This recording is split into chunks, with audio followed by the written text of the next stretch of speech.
प्रकृति के साथ जो सहकार नहीं बनाता, जो इसके साथ लय नहीं होता, वो प्रलय हो जाता है। और ये अपने अक्षांश से हल्की सी भी लय से अलग होती है तो भूकंप आ जाते हैं, बड़े बड़े डिजास्टर्स आ जाते हैं।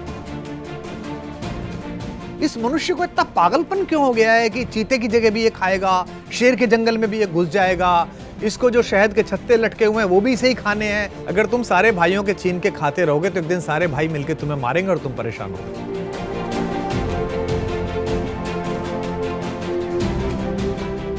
मैं ये मानता हूं कि मनुष्य की लिप्सा बढ़ रही है, उसकी भूख बढ़ रही है, उसका सहकार कम हो रहा है। अगर वो प्रकृति के साथ सहकार करेगा तो उसे पता लगेगा कि कितनी आबादी उसकी आवश्यक है। और मैं फिर आपसे कह रहा हूं कि इसका सरकार से, शिक्षा से कोई लेना देना नहीं है। मनुष्य के अंदर की स्पिरिचुअलिटी जागनी पड़ेगी। लोगों के फार्म हाउस में चीता पला हुआ है, शेर पला हुआ है, वो जिस तरह जंजीर में बंधा हुआ एक बेबस जानवर मुझे दिखाई देता है, तो मुझे उसमें समझ में नहीं आता कि जिसने जंजीर पकड़ रखी है वो जानवर है या जो बंधा हुआ है वो जानवर है। तो मनुष्य को थोड़ी पशुता छोड़नी पड़ेगी। प्रकृति के दोहन का, प्रकृति को सुरक्षित न रखने का और उसके बेहिसाब शोषण का जो अंतिम अपराधी और अंतिम भागी होगा वो मानव जाति होगी। तो केवल खानों का दोहन नहीं कि एक लाखों वर्षों में एक लकड़ी का तना गला और फिर वो जाके कोयला बना, उसे आपने अभी निकाल लिया, ये तो, और पेड़ लगाए नहीं आपने उतने उसके अनुपात में। तो प्राकृतिक जो सहचर है आपका, उसके साथ सहकार बनाइए, वो आपको इतना देगा जो आप सोच नहीं सकते। India today group of Mobius foundation जो ये प्रयास कर रहे हैं, इसके लिए मेरा बहुत बहुत साधुवाद। और विराम शब्द जो है, इसे ये ना माना जाए कि किसी चीज पर रोक लगाई जा रही है। ये रोक है लिप्सा पर, ये रोक है लालच पर, ये रोक है अंधी दौड़ पर। और प्रत्येक विराम के बाद एक नए युग का, एक नई सोच का सूत्रपात होता है। तो इसलिए भारत की ओर से प्रयास होना चाहिए और आप लोगों ने प्रयास किया, इसके लिए मेरी बहुत शुभकामना।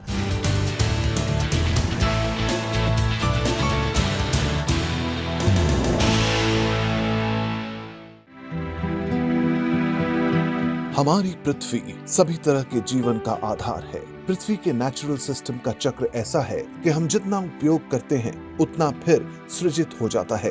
तेल, कोयला, प्राकृतिक गैस, धातुएं, पत्थर, रेत सभी प्राकृतिक संसाधन हैं। हवा, सूरज की रोशनी, मिट्टी, पानी के साथ साथ पशु, पक्षी, मछलियां, पौधे भी प्राकृतिक संसाधन हैं। इनका उपयोग भोजन, ईंधन और चीजों के उत्पादन के लिए कच्चे माल के तौर पर होता है।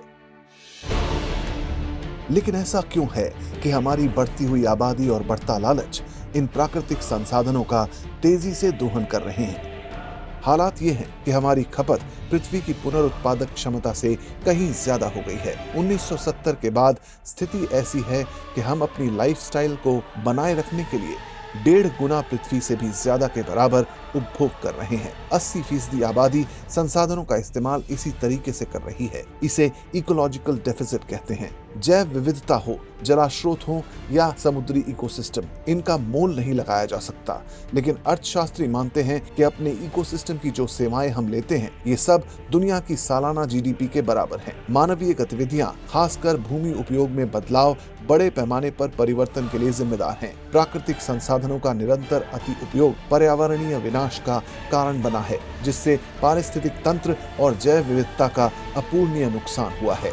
जो हमारी सस्टेनेबल डेवलपमेंट की परिकल्पना है, उसके अनुसार दुनिया चले कि प्रकृति से उतना ही उसका दोहन करे ताकि वो पुनः जो है रीजनरेट हो सके, तब तो एक तरह से सस्टेनेबल डेवलपमेंट होता रहेगा। लेकिन अगर यही पॉपुलेशन अति दोहन करती है तो ये सारी समस्याओं का कारण बन जाता है।